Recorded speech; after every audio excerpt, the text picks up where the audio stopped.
96.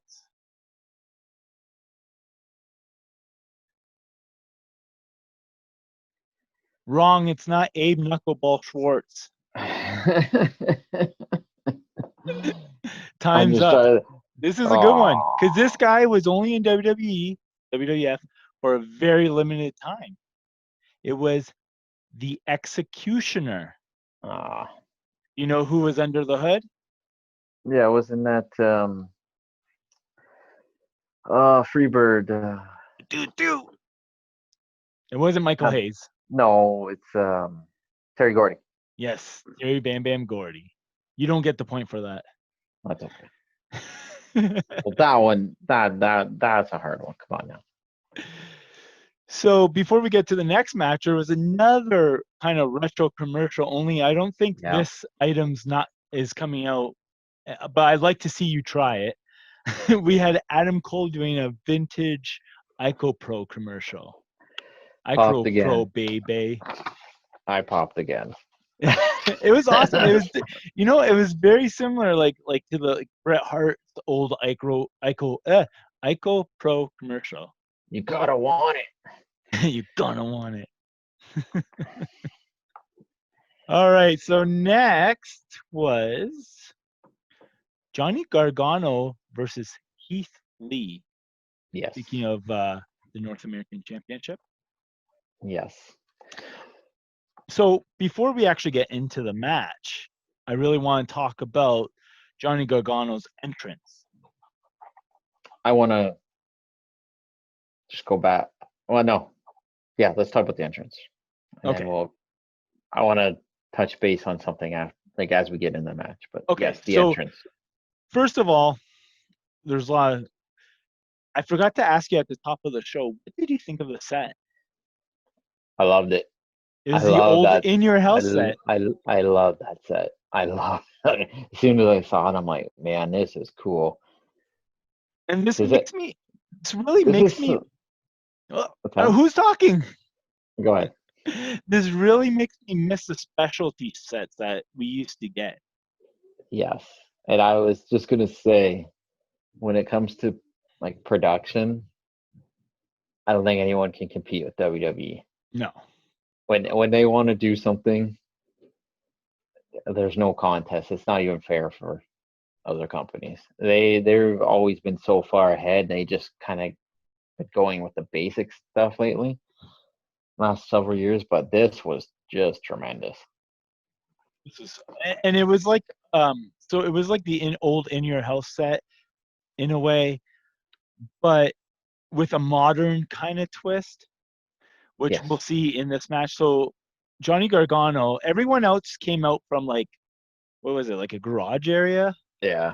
But Johnny Gargano came out from inside the actual house. And it shows him like inside the house. There's a picture of like Doc Hendricks, aka Michael Hayes, speaking of Freebirds. And so he picked up the key. Mm-hmm. And actually, first he set the Nest thermostat, which was pretty funny because even though it was like a 90s show, like I said, it was very modern, the house. I don't know what he was supposed to be dressed as. You're a comic book guy, like half a cape or something. I don't know. I have to look at it again because I didn't really pick up on that. All right. Anyway, so he locks the door, goes through the front, and that is his entrance. But that will play later on. He puts the key in his trunk and walks. I had watched NXT this afternoon, the last episode. So I had a little bit of backstory before the match. So before the pay-per-view, there's a big fight with Keith Lee and Gargano. And Gargano stabbed him in the face with his car keys and kicked his hand into the steel steps. So when he came out with the key, at first I was like, what? And then he put it in his tights visibly so you can see it, which when you talk about callback spots, that was excellent in terms of storytelling, because right off the bat, Gargano was just being a villain right away, be like, yeah, I stabbed this guy in the eye. I'm locking the house door and I'm tucking this key away. So that was a good bit of storytelling before the match even started. Yeah. And I thought this match was fantastic. It was a good like big man versus small man match Yeah. where like Keith Lee just like kept like catching Gargano and like just showcasing like his size, and Gargano, even though he was a heel, he was like he was like the underdog, but the way that they did it, you didn't feel sorry for him. No. So the one thing I always thought with Gargano, because he was in that kind of babyface underdog role for quite a long time. He's almost in that Daniel Bryan type role. But the one thing that I always felt he lacked, it was really hard to always to feel sympathetic for Gargano, just because his face never changes. He's always kind of got that shocked look on his face. I don't know how to explain it, but it works way better with him as a heel because he's always like looks like shocked or dead, like his facial expression. So when he's a heel, it plays off way better, and he's got the character down pretty good. So I really enjoyed the match. The callback spots where he's going after the hand, he's going for the keys, hitting him in the eye, like he's scraping the eye, like he's doing every dirty tactic you could think of because physically he can't match with Keith Lee. Yeah. And I thought the way he did that, like he's even wrapping his hand around the ring post, he's fish hooking him. It was like a hockey fight. Yeah, I mean, His actually didn't Keith Lee threw him through plexiglass, didn't he? yes, he did. He checked him through the plexi. Um, Keith Lee did a really cool looking backbreaker in that match. Um, I don't know how to explain it, but it was pretty solid. And then Keith Lee's really grown to me as a performer too. I hate saying performer. I'll say wrestler. He's Yeah, really this is a I wrestling show. I hate saying. I've heard it on podcasts so many times. Um, he's really grown into who he is on that show. Fires up a lot more. He has the faces when it's time for business. Like it was, you know what? The match before I thought was going to be like that match of the night candidate, and then I saw this. I mean, you have another. In my opinion, you probably even put this as a match of the year candidate. Yeah, it was really good. One of the things that I really liked was they were brawling on the outside in front of the set. Of course, it's the house. And Yes. like I said, because it's modern, it has a Ring doorbell, and it actually had Right. the view through the ring, like as if you're looking at the camera. I thought that was really cool. Yeah. Yeah. Like, At first I was like, what is this? Like this is cheese, but at the same time it was pretty cool because it is playing into him using the door and being mm-hmm. cocky about it. So I mean they didn't use it again the whole night. So yeah, no, it was unique to the match. Yeah, they didn't overuse it, like just because Right. they could, but they incorporated it in. So I Right. thought I thought that was really cool. It was. So next, and during this match, we had Candice LeRae and Mia Yim brawl on the outside, which distracted the ref. Johnny Gargano used that key against Keith Lee, Yep. but he didn't get the victory there. And then he started like giving him some kicks. He couldn't put him away. And then Keith Lee hit his finishing maneuver, and that was it. So the only thing I would say is I like this and the last match. And it's not a WWE thing. There's too many like strikes to the face, kicks to the face. If some of that was taken out, I think you would be even better. You've kind of blown all those spots like in the matter of a couple minutes in 2 matches. Yeah. I wish, and I don't think it's ever going to happen. I wish they would kind of just adjust like the rules for striking, because you would get a lot more out of it. Because this match had a lot of good storytelling in it. Yeah. But you can only kick guys in the face so many times. So that's my only thing on that. But it's still really good. Well, I will take that over my pet peeve any day of the week. And it seems like on this show, there wasn't as many. And usually on takeovers, there's a ton, and that's near falls. Mm-hmm. Like there wasn't a ton of near falls. There was like a good amount, but if you go and look at like say like Double or Nothing, there was a ton of near falls. That's overkill, the near falls in wrestling. I mean, I understand you get the dramatic through it. Well, it's the kind of, it's a plague with wrestling right now.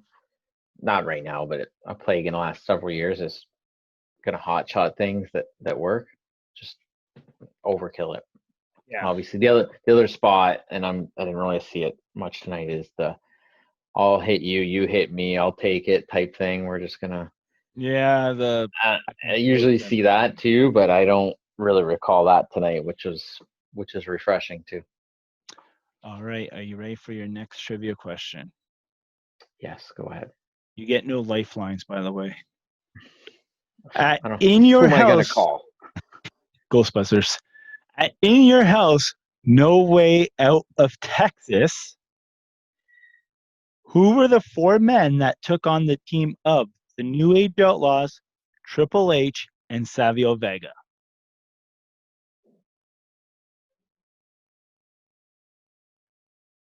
Now, I want to remind you, Savio Vega was filling in for Shawn Michaels, who was injured, allegedly. I was gonna say, was he really injured? He was. He took that nasty casket bump at the Royal Rumble. No. So who were the 4 men? I guess the title wasn't on the line, so he didn't just miss the show. No Way Out in Texas. So this is 97? No, 98. 98. It was just before WrestleMania 14.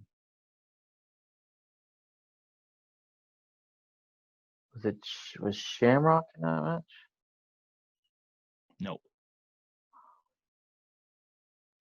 I wanted to say something like DOA or something, but no. All right, so you got this one wrong. Yeah, go ahead. So the team of the New Age Outlaws, Triple H, and Savio Vega took on the team of Cactus Jack, Bang Bang, Chainsaw Charlie, Owen Hart, and Stone Cold Steve Austin. See, I had thought Owen for some reason, but see, all you had to do was think WrestleMania 14, right? Those 4 men, minus Savio Vega, obviously, who's filling in for Shawn Michaels, who were they going up against? Right? Yeah.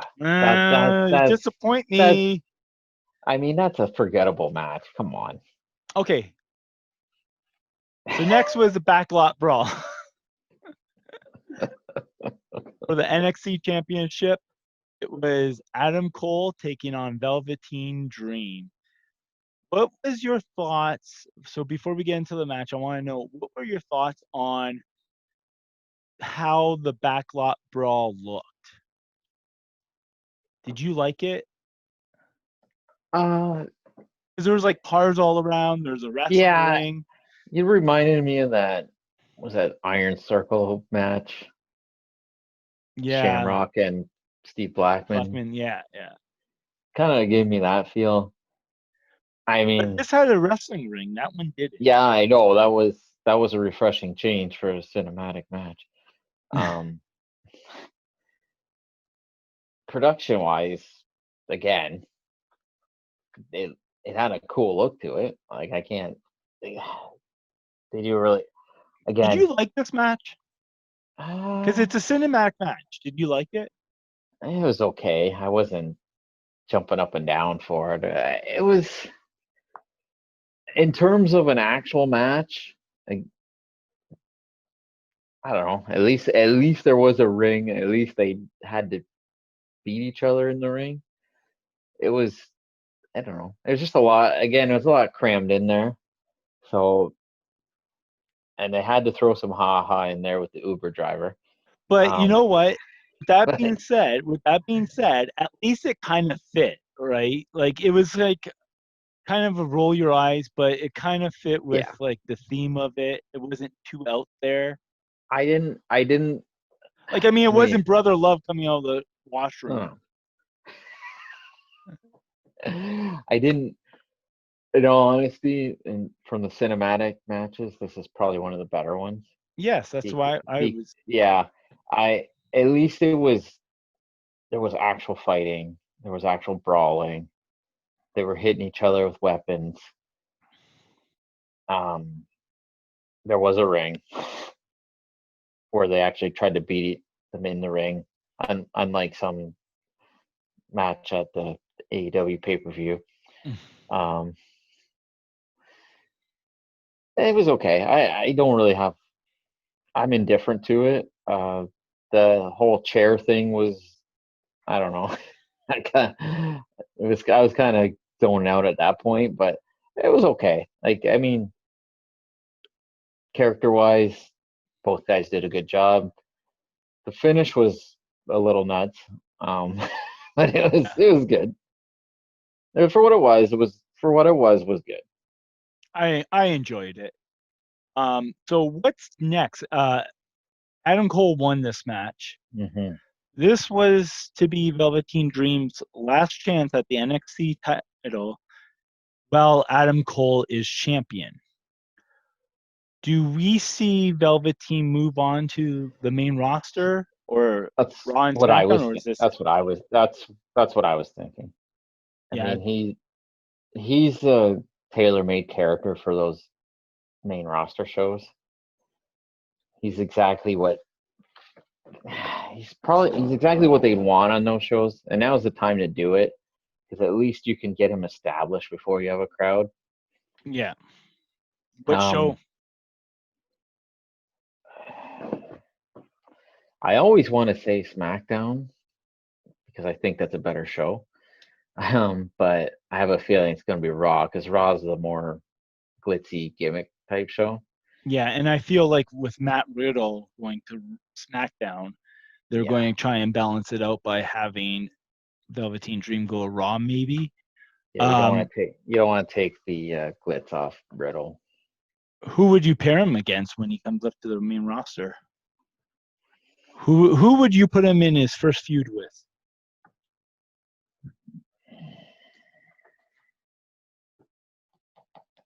Hmm. See, I gotta think who's even on the show anymore.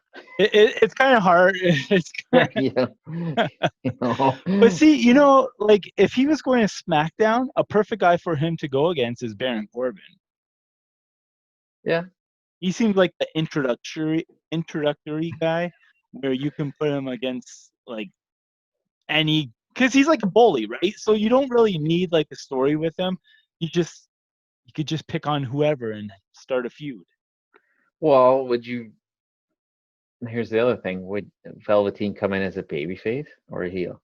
Babyface. Think so? Right now, with everything going on, and you want a guy like that to be your babyface, because he has that gimmick where it walks that fine line, right? Well, who is like a preliminary guy on Raw? Because I can only really think of mid card and main event guys on Raw right now. That's very hard. Like I don't know. Like I don't know who I would, because I mean you could put him against like maybe like Andrade. But see, he's not really. I want to put him He, against Andrade because Andrade's more. he's like an upper mid card. Yeah, I would maybe Angel Garza. Angel Garza. I don't know. I'm trying to think of like Yeah, you know what? You probably could put him against Angel Garza because Velveteen Dream always has girls and stuff, like bringing his couch out and everything. And Angel Garza hits on every girl on the show. is no, they're on SmackDown. I was going to say Cesaro. Oh yeah, that would be good. Well, they Yeah. got the wild card rule, Yeah, so I mean, we could see Baron Corbin or which, by the whatever. way, I don't even really understand that rule. So, but that's Whatever another they wanted, discussion. whatever. I'm just, you know what? At this point, I'm not going to be like a stickler for Raw and SmackDown. At this point, whatever they want to do, I'm along for the ride. That's how I see it. Absolutely. So speaking of, I don't know, that does not work out. But anyway, next we had Todd Pettengill against my buddy. He was showing the NXT merchandise, which I thought was fantastic. And it's funny because he goes to give a 900 number, but then he realizes like that's not a thing anymore. Yeah. Do you remember back in the 90s, like not so much 900 Yes. numbers, but remember all like the 1-800 collect numbers and everything Oh like yeah. that? I Like can remember. I can aisle honestly down the remember. middle. I can remember there was a commercial for DJ Jazzy Jeff and the Fresh Prince. It was like the Fresh Hotline. Well, that's the 900 number. I was talking about the savings numbers. Oh yeah. Yeah, but yeah, those I was two. Yeah, remember the I episode of wasn't. The Simpsons with Lisa calling the Corey hotline? Yes. Oh, she had was Tiger Beat magazine. How many guys are named Corey? If we ever get Patreon, I'm going to have one of those here. Just me reading like the newspaper, or me. Here's a whole bunch of things that rhyme with Derek, Carrick, Schmerrick, but nothing like I don't think the real word rhymes with Derek. So if you made up words, I would. I'd be curious to see how many 900 numbers you called back then, none. and which one, and which ones. No, you know what I called? Do you remember the Talking Yellow pages? Yeah. I used to love those. I used to call them all the time. They had like Jeff the Ref and was it I don't know. But I remember anyway. We're getting a little off topic. Yep. So he plugged the 900 numbers and then he talked about AOL and then he sent it to like D Generation X, but it was Shawn Michaels, Triple H, and Road Dogg, and they were pretending to not know how to use a computer. It's like Neanderthals or monkeys trying to use the computer. Shawn Michaels was doing his little tap buttons, which he did in the 90s. I just want to point out. He did the exact same I remember. I try to avoid anything with him, but we can continue. So that means you're ready for your next trivia question. Okay. At Fully Loaded in Your House, this is once the taglines became in front of In Your House and not behind. Fully Loaded in Your House, what type of match did Ken Shamrock take on Owen Hart in? The Lions Den match. Wrong. What? It was a dungeon match. It happened at At the Hard House. yes, the Lions Den match Oh, the happened at Lions SummerSlam. Yeah, SummerSlam. Highway this to was the Hell. one where was it or Owen Hart put Ken Shamrock's head through the basement. Drywall. Yeah, And I remember he did the Hurricane, like he grabbed the pipes and he did the yeah. They were very inventive. Like that wasn't a big place. No. And for what they did in that, like And if you considering like yeah, they had a camera crew in that down there. and you think that they train people in there. No ropes. They just had a Hey, little come mat. here, you. Let me try you. I got a personal story about Stu we can talk about one day. No, tell it now. Don't tease us. It wasn't me, but this is what was told to me.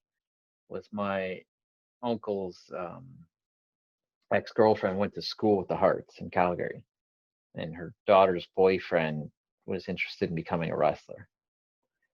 So they got to go to the Hart House, did a tour of the house, and I think there's a few people there. And Stu was, I don't know what year this was. This is probably early 2000s, and he's sitting in a wooden chair, and he's like, "Hey, could you help me up?" And so then the guy goes to help him up. Stu grabs him, and puts him in some hole, gets him screaming. He's in his 80s. I swear, do you remember the movie Ready or Rumble? I swear Sal Yeah. Bandini was written like based off of Stu Hart. Yeah. Hey, Sal you know, Bandini won a I wrestle? yeah, actually, when we first, one of the first weeks we did the show, it was actually Stu's birthday that week. Probably the second week we did the show. He would be 103 or 4 or something. Really? Yeah. Wow. So, quick question going back to that dungeon match. There was a special guest referee. Do you know who it is? Is that Severin? Yeah, Dan the Beast Severin. All right. So that brings us to another beast of sorts, Karrion Kross, because he had a match with Tommaso Ciampa. Matt, your thoughts? Loved it. Loved it. This was a dominant match by Kross, going over probably the most established guy on that show. Mm-hmm. So he pretty much destroyed him in the match. Yeah. Really got himself over. There was a really disgusting looking apron powerbomb. I'm not the guy that's gonna be like, oh, they shouldn't do this or shouldn't do that. It was nasty looking. Nasty looking. He did a cool Northern Lights suplex transition. Really nice. Which, by the way, when he did the Northern Lights, the ref went down to try to make the count. Just for notes for other companies.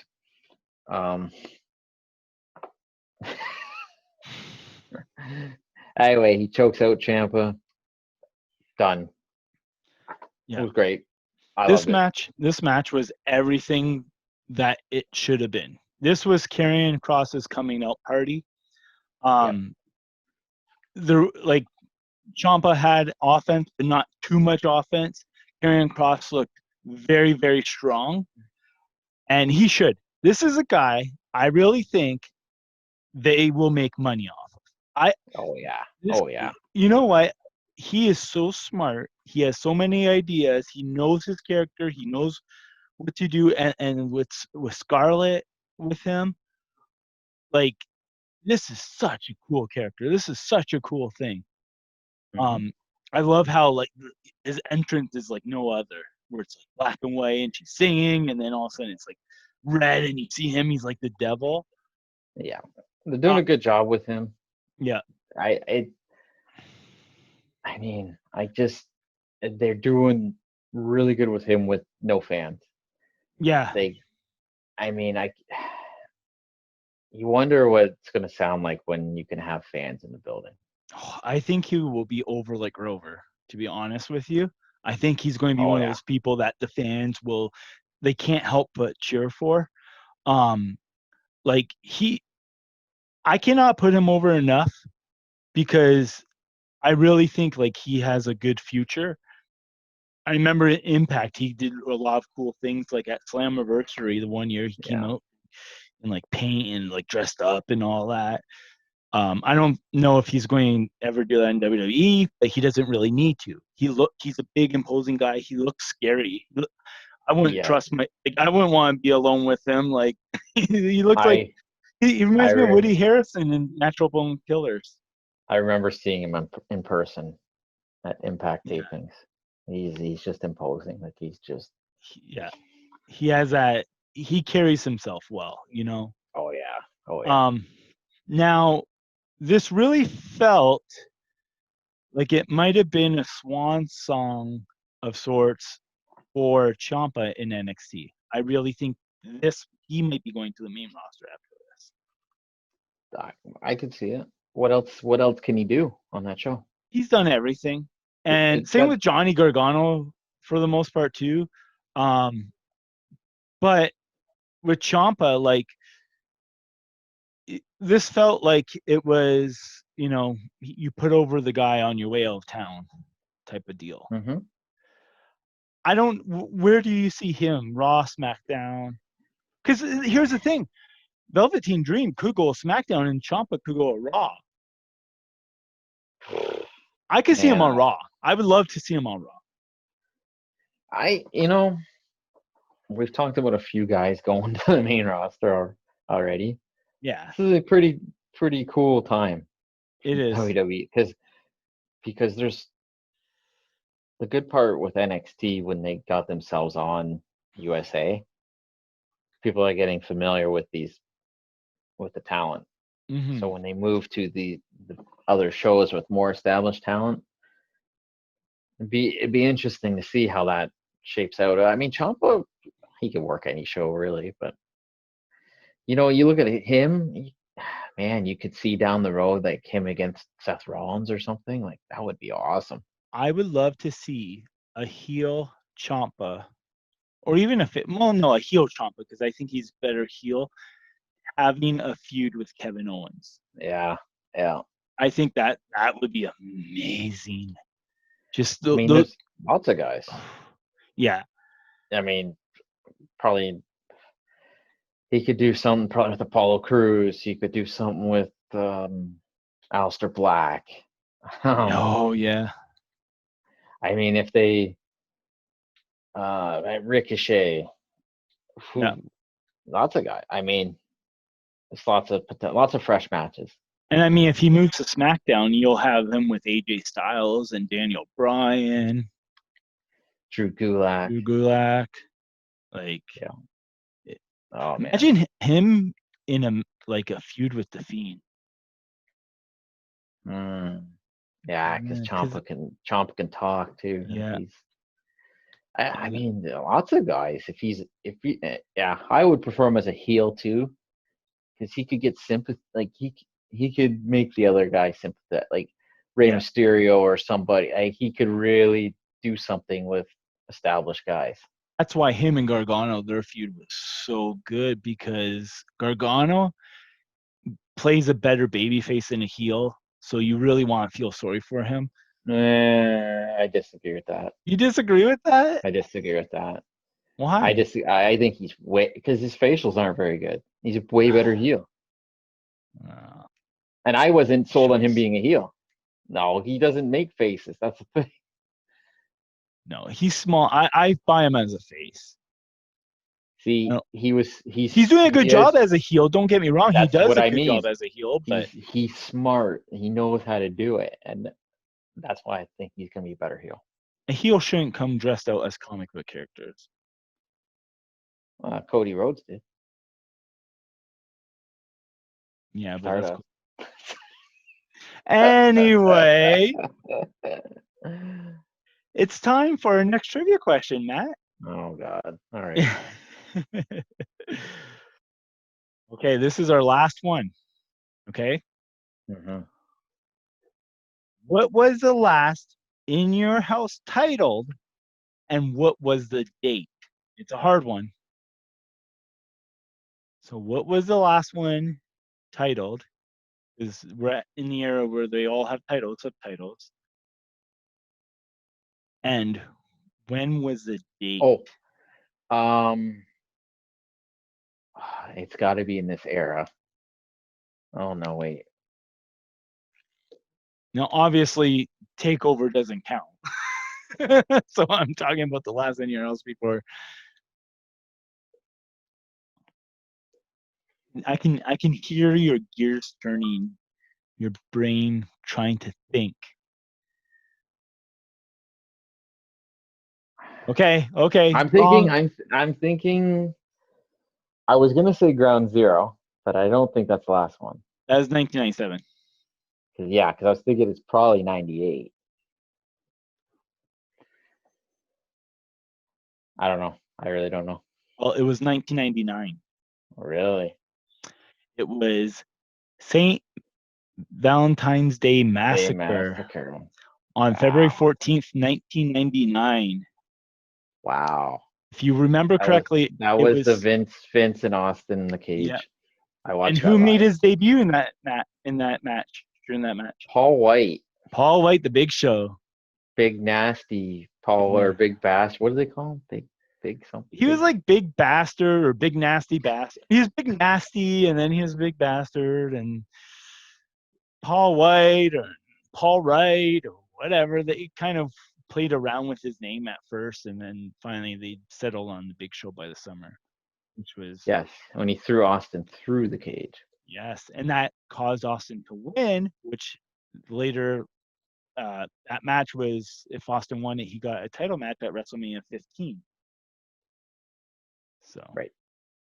All right, and that brings us to our main event of the night, which was the NXT Women's Champion, Io Shirai taking on Rhea Ripley, taking on the champion Charlotte Flair. You like that? I did. What did you think of this match? They really brought it. Yeah, They killed it. That was an excellent main event. So just some notes I have. Charlotte and Io, there's a cool transition to a Boston Crab. Io does all like the drop kicks and back handsprings, and there's a really cool spot where Charlotte got the Boston Crab, torqued it really hard. I thought it was funny. Charlotte did the suck it sign at one point in the match, which I really wasn't expecting that. There was a really cool counter with the Riptide by Io, and then Io did like just head scissors into the crossface. She was bringing it big time in this match. And then I love her springboards. yeah. She gets height, like, oh my God. She Like is she is, very talented. oh, um, she did a plancha through the ropes, like just stuck it too. Like she is unreal. Like What did you think about when they were brawling on the outside and Io Shirai went to the top of the house set, like it was the top of the house, and did a cross body block onto Charlotte and Ripley? um, that was the only thing I didn't like. Of course it wasn't. No, What the I love hell? You the don't like any high spots whatsoever I don't like contrived high spots. on the mat. No, see the thing is here's the thing, it's like they're brawling by the boards.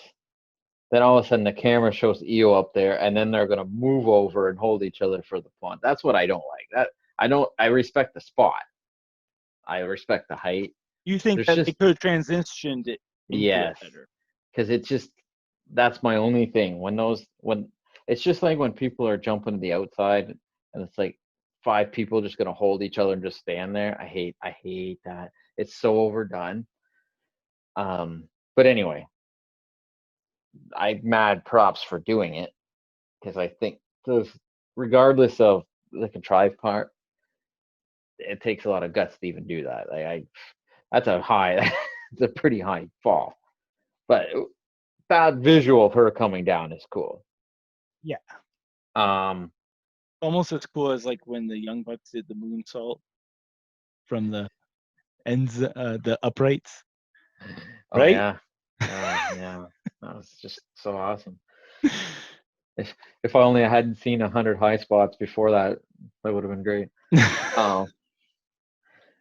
The there's one other thing that in WWE does this. So Charlotte brings out the kendo stick. Then she's belting them with it, and they're like, "Oh, there's no rules in a triple threat." I'm like, "What?" And they do that all the time because sometimes there's rules and sometimes there isn't, and that I don't know, but it's not a huge deal. I don't want to just harp on that. And then it was a pretty cool finish to the match. Io does the moonsault while Charlotte has Rhea in the figure eight. Um, I mean, what can I say? This is another match on the show that you could probably put in that match of the year category. Yeah. There's 3 on this show. So Io Shirai won the NXT Women's Championship. She's the new champion. Mm-hmm. Do you think Charlotte Flair stays on NXT?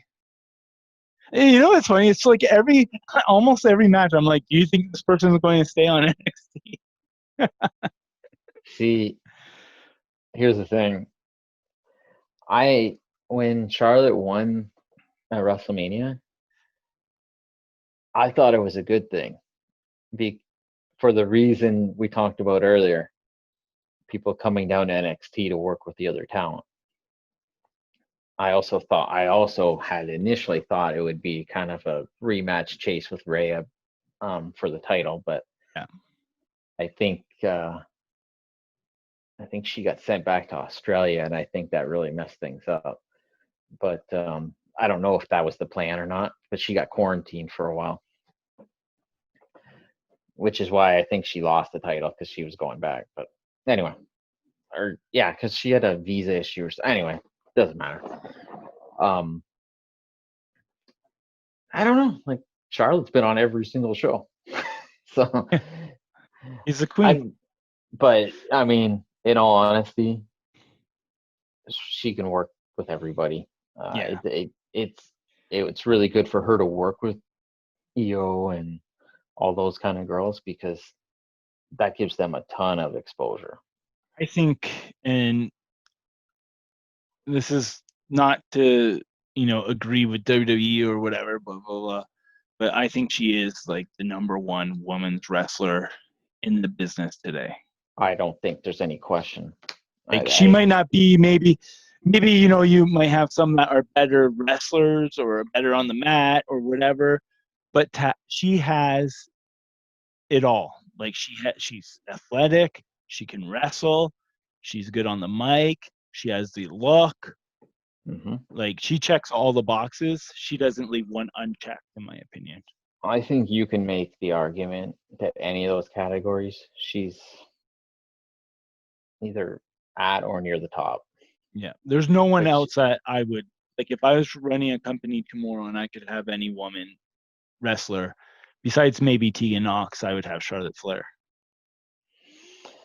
I'm just kidding. I should have said beside Alicia Fox, but I feel bad for Alicia Fox, but I don't want to get into that right now.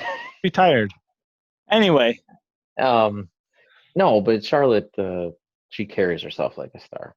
Yeah. When she walks to the ring, it's like, I find it really funny.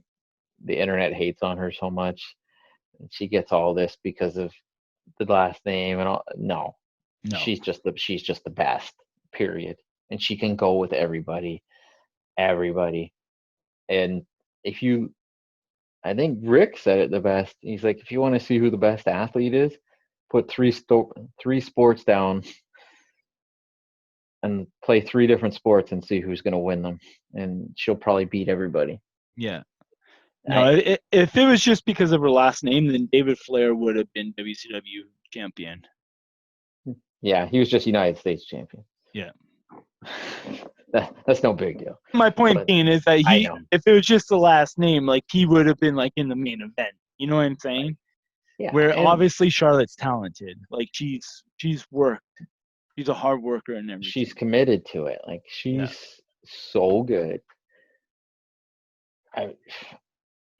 Name a better women's wrestling. Yeah. I'll wait. Yeah. It's like, seriously, there's no one. No, I mean, there's good talent, especially in WWE, NXT.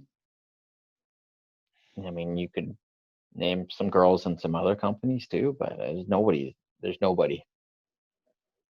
I don't see anybody competing with her. So she could, I don't know. I liked her on NXT. I thought that was a good change.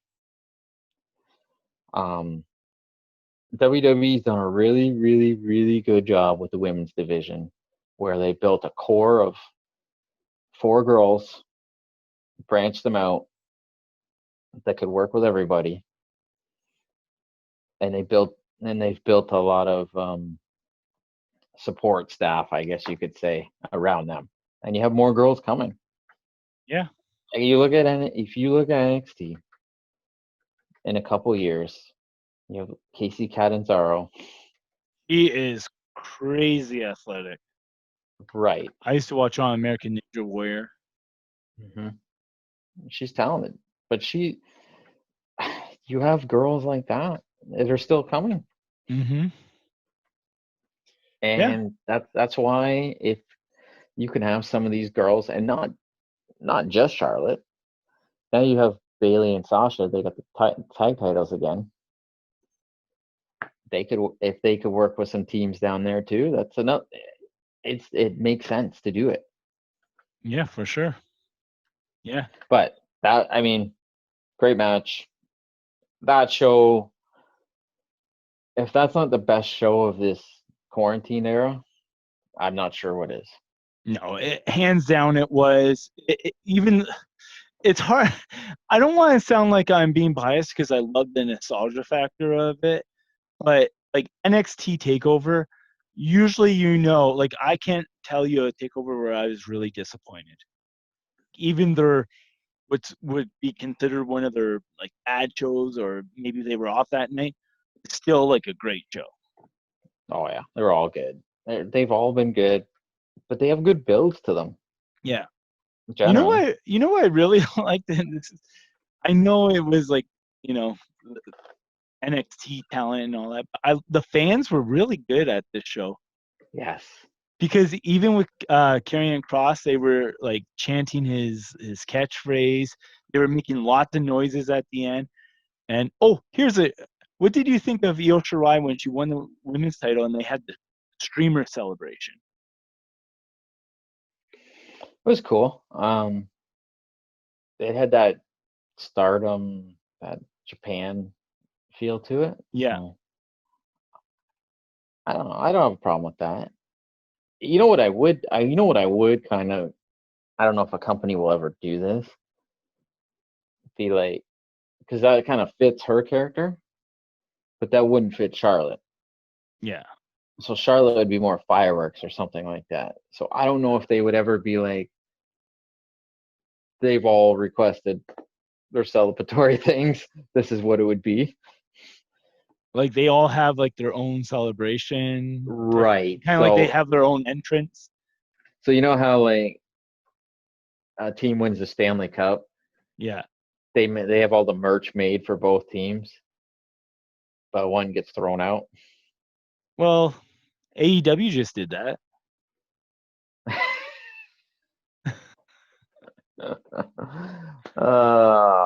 That's true. Anyway, that is true. One last question, not a trivia question. What was your favorite match of the night? Oh.